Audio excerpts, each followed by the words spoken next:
convosco. Ele está no meio de nós. Proclamação do Evangelho de Jesus Cristo segundo João. Glória a vós, Senhor. 6 dias antes da Páscoa, Jesus foi a Betânia, onde morava Lázaro, que ele havia ressuscitado dos mortos. Ali ofereceram a Jesus um jantar. Marta servia e Lázaro era um dos que estava à mesa com ele.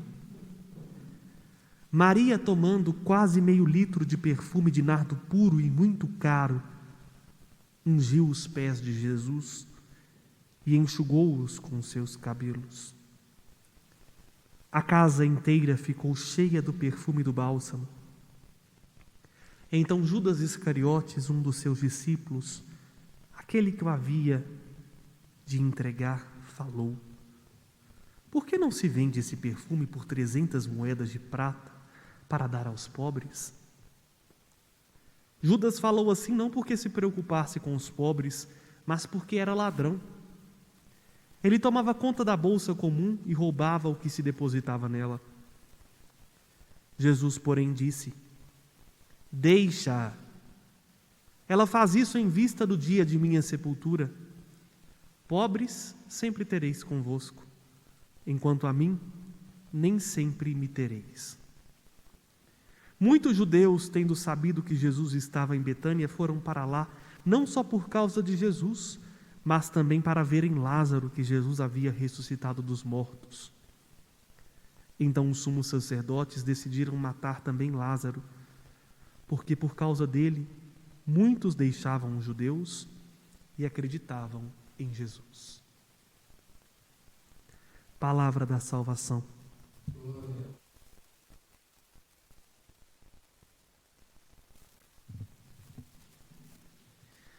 Queridos irmãos e irmãs, é bonito o caminho que a liturgia nos propõe. O versículo 1 do capítulo 12 do Evangelho de João, que ouvimos hoje, inicia-se com uma delimitação temporal que toca exatamente no dia de hoje. Começa assim: 6 dias antes da Páscoa. Põe aí, conta nos dedinhos. A Páscoa é a noite de sábado, deste sábado.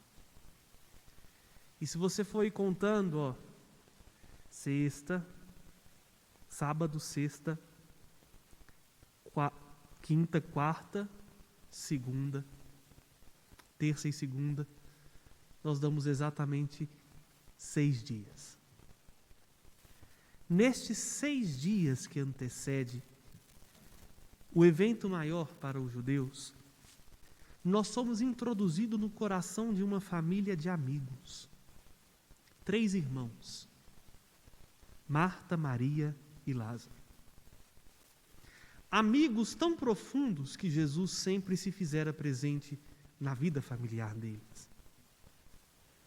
Amigos tão intensos que Jesus chorou a morte de Lázaro.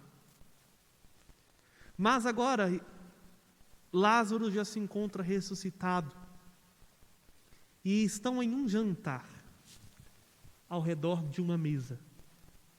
Mais uma coincidência. Além de 6 dias, também nós estamos ao redor de uma mesa com o Senhor. E o gesto que é apresentado é um gesto que toca-nos profundamente. Maria, irmã de Marta, não poupou em guardar o que ela tinha de mais valioso para lançar aos pés de Jesus. Um perfume de nardo, até no dia de hoje, não é muito baratinho.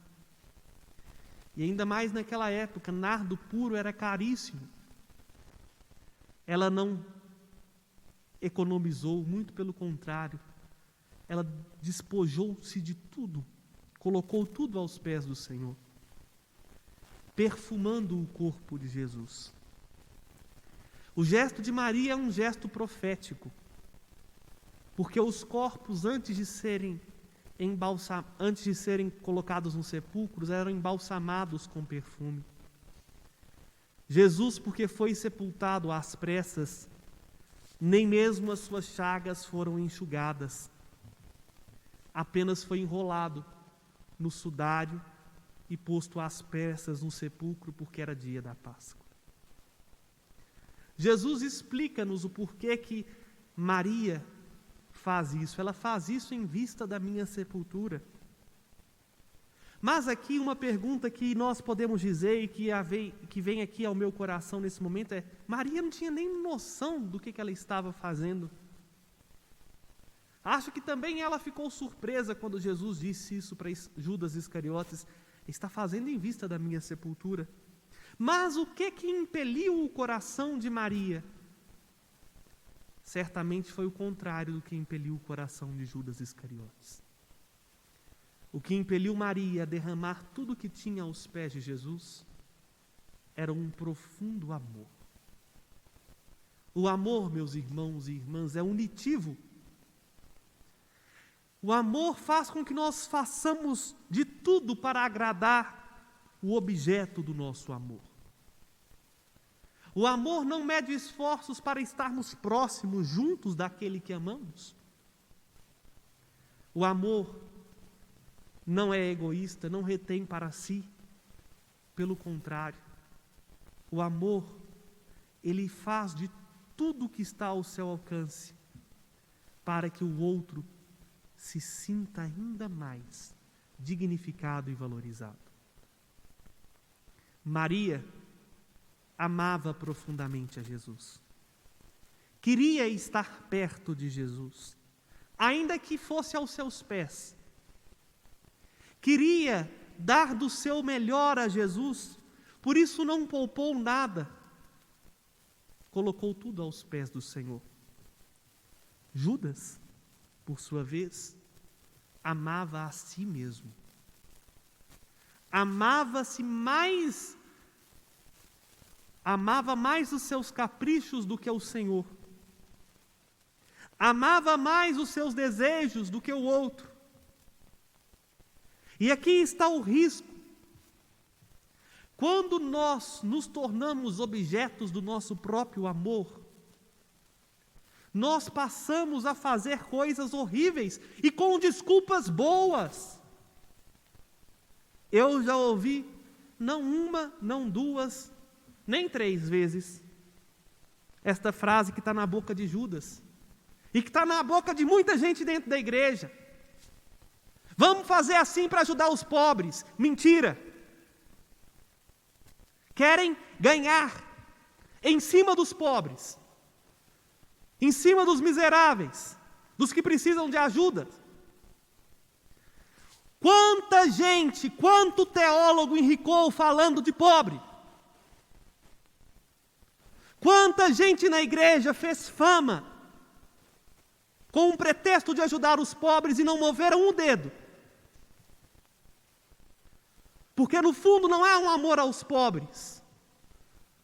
No fundo, o belo argumento dos pobres é para satisfazer e ocultar um pecado gravíssimo. O pecado de amar mais a si mesmo do que a Deus. Judas estava profundamente apegado de si. Judas sabia o quanto custava o perfume, o quanto custava a oferta daquela mulher. E imediatamente brilhou dentro dele a ganância. Porque João faz questão de deixar claro, o econômico da turma, o econômico dos 12, era Judas Iscariotes. E vez ou outra, as continhas não batiam. Vira e mexe também tem isso nas nossas comunidades paroquiais. Gente vestido de cordeiro, mas no fundo é lobo. E que depois tem a coragem de chegar na fila da comunhão para comungar. Que tira o sustento da igreja como se estivesse tirando o sustento da instituição, enquanto que o que é colocado nesses cofres não é nem para o padre, nem para o bispo, nem para a diocese, mas é para Deus e o serviço do culto.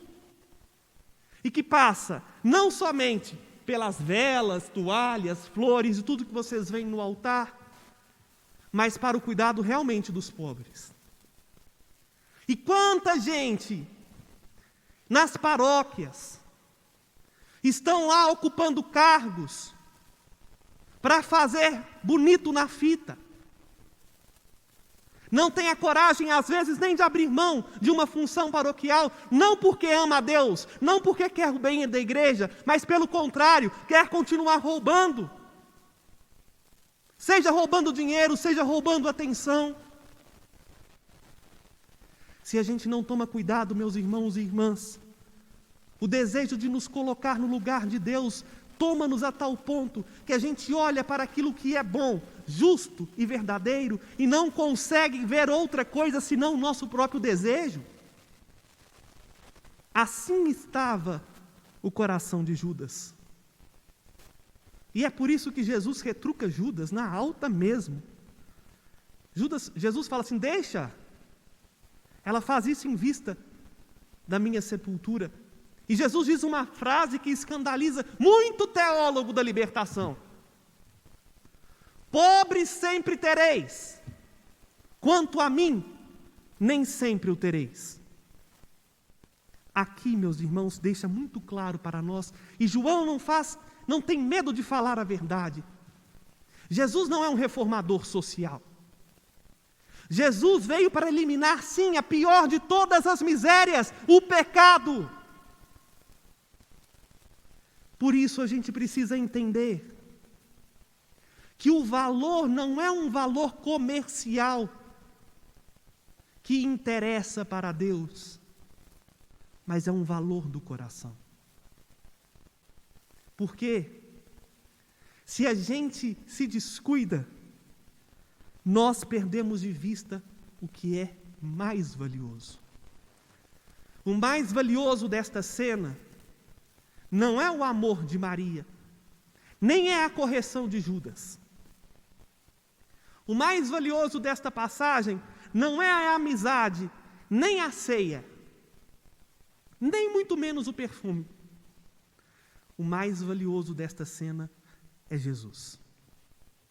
É dele que o profeta Isaías dá testemunho na leitura primeira que escutamos. Nele está o Espírito que promove a verdadeira equidade, a verdadeira justiça, o julgamento. Ele não levanta a voz, ele não é escandaloso, não se faz ouvir pelas ruas. Dá tempo ao seu tempo, não força nada ao dizer, não quebra uma cana que já está rachada, nem apaga um pavio fumegante. O padre é um tanto quanto ansioso, quando ele vai apagar a vela ali, e a chama apaga e começa a sair a fumacinha, no instantinho vai lá e aperta para parar de sair a fumacinha. Ao dizer que Jesus não faz isso, significa dizer que ele espera o tempo de cada coisa. Espera até mesmo a conversão de Judas, ou vocês acham que Jesus não sabia que Judas era ladrão? Jesus sabe esperar com confiança em cada pessoa, porque antes de confiar em cada pessoa, a confiança de Jesus era o seu Pai, é Deus. Quando nós aprendemos a confiar em Deus, não só combatemos o pecado de nos tornarmos nós deuses de nós mesmos, quando nós vamos dia após dia crescendo no amor, capazes de no final dar tudo o que somos na gratuidade, porque reconhecemos diante de quem nós estamos, diante de Jesus, e Ele é o tesouro maior. Que hoje, meus irmãos e irmãs, diante das dificuldades e desafios que tanto vivemos na nossa vida, tenhamos também nós a coragem de quebrar os cântaros do nosso coração e deixar exalar aos pés do Senhor o nosso perfume. Que não usemos de pretextos para não fazer o bem, ainda que pretextos justos, Permita o padre fazer mais um pequeno puxão de orelha. Quanta gente também na Igreja Católica, eu vou falar da Igreja Católica porque é a única que eu conheço e aqui eu a amo. Quanta gente dentro da igreja impede os outros de estar aos pés de Jesus por causa, às vezes, de chacotas, de picuinhas, e fala assim: ah lá vai de novo para o sacrário, com tanta coisa para fazer na igreja. É o mesmo espírito que estava em Judas, que olhando para Maria, irmã de Marta, fazendo o que era realmente importante, estar aos pés do Senhor e derramar tudo o que ela era naquele perfume aos pés de Jesus. Judas não é capaz de entender a importância do gesto, porque estava imbuído de uma pragmaticidade, de uma fé tão palpável que precisa de ações, incapaz de se curvar aos pés de Jesus. A nossa vida vai ganhar sentido, meus irmãos, se o que nós fazemos em favor dos pobres, se o que nós fazemos em favor da igreja, se o que nós construímos for por causa de um amor profundo a Ele. A nossa fé realmente fará sentido se o que a gente executa de gesto concreto for consequência de uma intimidade de alguém que ficou horas e horas debruçados nos pés do Mestre, como Maria. Porque aí nós aprendemos o que realmente é importante. O importante é estar na presença do Senhor. O importante nesta Semana Santa, meus irmãos e minhas irmãs, é que nós não tiremos o nosso foco daquele que é o verdadeiro tesouro, Jesus Cristo nosso Senhor. E olhando para Ele, tenhamos a coragem de derramar no seu coração o nosso coração. Como diz uma música da comunidade Shalom, porque o meu perfume não vai se espalhar se não se derramar por amor a Deus. Hoje, olhando para Maria, que por amor espalhou o seu perfume e fez neste gesto um gesto profético em vista da morte redentora de Jesus, que nós também tenhamos a coragem de sermos profetas, não pelas coisas que fazemos, não pelas palavras que anunciamos, mas pelo derramar do nosso coração, que Deus usa como sinal de salvação para muitos que precisam respirar o bom odor da santidade, que passa não somente do perfume que é derramado aos pés de Jesus, mas também das lágrimas que são lançadas diante dele. Tenhamos a coragem, então, de, confiando naquele que é a nossa luz e salvação, derramar nossa vida aos seus pés, para que, matando dentro de nós a tentação de nos colocarmos no lugar de Deus, realmente façamos obras boas, mas não por vanglória, nem por vaidade, mas porque estivemos aos pés do Mestre. E amando a Ele, nós conseguiremos de fato amar o pobre, o sofredor, amar até mesmo quem não merece o nosso amor, porque nós não merecíamos, mas Ele nos amou por primeiro. Louvado seja nosso Senhor Jesus Cristo.